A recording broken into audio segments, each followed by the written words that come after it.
Yo, what's up mga ka-vlog? So, welcome back to my YouTube channel.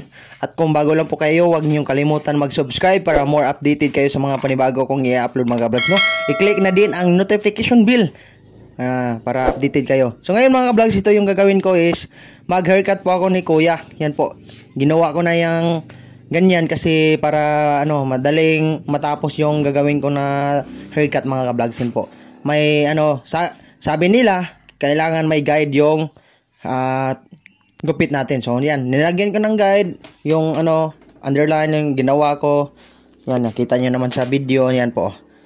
Yan, ginawa ko dyan is gumawa ako ng line and then gumamit ako ng guide ng 1 until 4 until yan, ginamitan ko na ng suklay. Kinuha ko na yung mga buntod-buntod sa ulo ni Kuya dyan. At yan mga ka-vlogs, pahinga muna kami kasi na slide yung anak niya sa baba. Yan po mga ka-vlogs. At yan, babalik tayo sa haircut natin, no. Yan po. Yan, 0 po sa ilalim, no. 0 po yan ginagamit ko. Wala po akong yun. Yung pinaka-0 po yung sabi ng iba, yung skinhead. So ito is lang, parang 0.5 yung nagamit ko dito. May buhok pa natitira. Yan. So tingnan nyo sa bandang huli mga ka-vlogs. Sobrang ganda talaga sa dating ni Kuya. Oh, yan no. Sobrang ganda talaga mga ka-vlogs. Yan. So kapag mag-haircut kayo mga ka-vlogs, so ganito lang yung gagawin nyo, no. Gawa kayo ng guideline, yung ginawa kong una. Yan, guideline, and then may guide naman yung razor nyo. So yun, gikan kayo sa 1 until 4. So, depende. Maraming mga guide kasi. May guide na 1 to 12 po yan eh. Yung guide.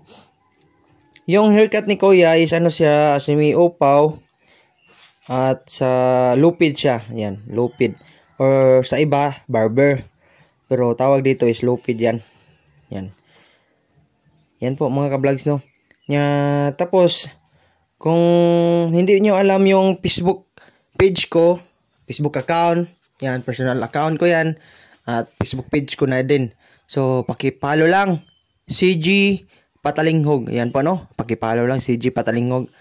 Yan, makikita na lang ninyo na may ipaalabas ako sa taas na video na ito. So, sa unang video ko. Yan, mga ka-vlogs, no? Para makita nyo yung ibang update ko sa buhay. At itong ngayon mga ka-vlogs, yung ginawa ko dito mga ka-vlogs is gumamit ako ng 4 guide para sa itaas at malinisan natin yung mga natitirang buhok. Kasi sabi ni Kuya, kailangan niya daw na mas mahaba, mas manipis pa or pantay sa buhok niya sa itaas. Yan po yung ginawa ko. Gumawa ako ng 4 until 3. So yan, in-apply ko na yung 3 kasi yung 4 is medyo mahaba na. Yung 3 yung in-apply ko. Kaya yan yung kalalabasan. Makita nyo na sa bandang huli mga ka-vlogs na ayos yung topi ni Kuya.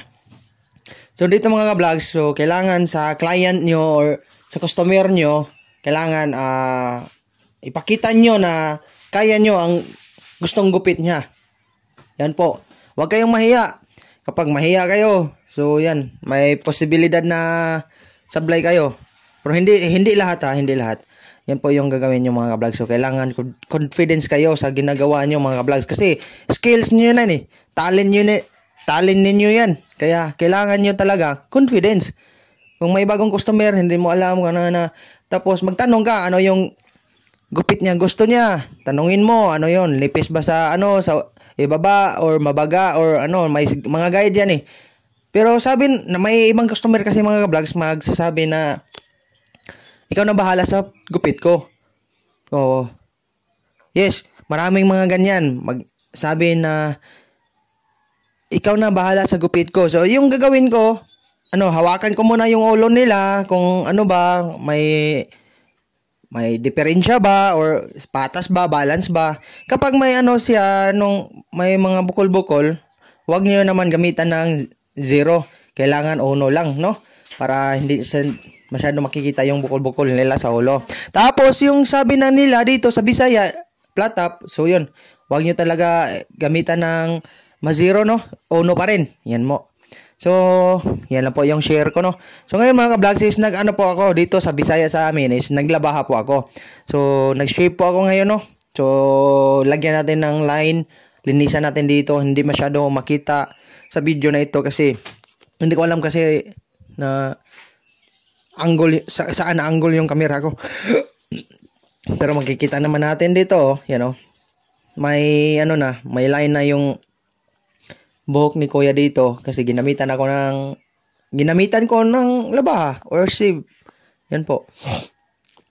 So kailangan natin dito mga vlogs is basahin mo na yung ulo nila para matanggal yung mga buhok dito sa ano, gilid. Yan. So blade po yan mga vlogs, no, blade. So kailangan nyo talaga mga vlogs is may ganito kayo, shave. Yan. Para mas maganda pa yung dating sa customer nyo kapag ganito yung ginawa nyo. Pero kung gumamit kayo ng shavers like may shavers kasi yung iba zero talaga, parang blade. Mas maayos yun para hindi na kayo magganito. Pero depende yan sa customer kung gusto nila. Pero ito yung ginawa ko dito is nilagyan ko ng pang pa-attract sa bagong gupit kapag hindi malagyan para siyang hindi ginupitan. Yan po yung purpose niya, no. Yan, kita nyo naman na forma na yung sa may niya, sa uluhan niya. Yan, ganyan yung paggamit sa labahan, no. Excuse me po. Yan po. Balik tayo dito, no. Yan. So, minsan sabi ng ibang customer, putulin yung patilya nila dito. Yan, patilya yan sabi nila, patilya. Yan, patilya yan. So, sabi ni kuya, hindi daw putulin. So, hindi ko pinutol. Yan po. Ditong banda is mahirap dito. Kailangan talaga na magaling kayo sa paghawak nito, no? So, at yan ng mga ka-vlogs, no? So, tapos na po tayo. Ayos. So, don't forget to subscribe.